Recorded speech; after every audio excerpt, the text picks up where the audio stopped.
Болдод гайхалтай санаа төрж, тэрээр өөрийн хоёр найзын хамт санаагаа хэрэгжүүлэхээр шийдэжээ. Тэд санаагаа төсөл болгон хөрөнгө оруулалт хайсан боловч бүтсэн. Тэдэнд туслах хөрөнгө оруулах хүн олдсон.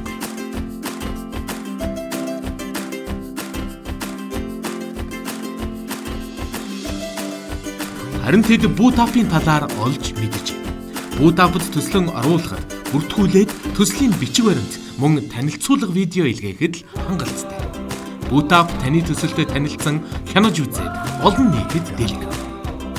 Төслийн санхүүжилтийг олон нийтээс бүрдүүлэх ба төслийн хэрэгжилтэнд Бутап хяналт тавина.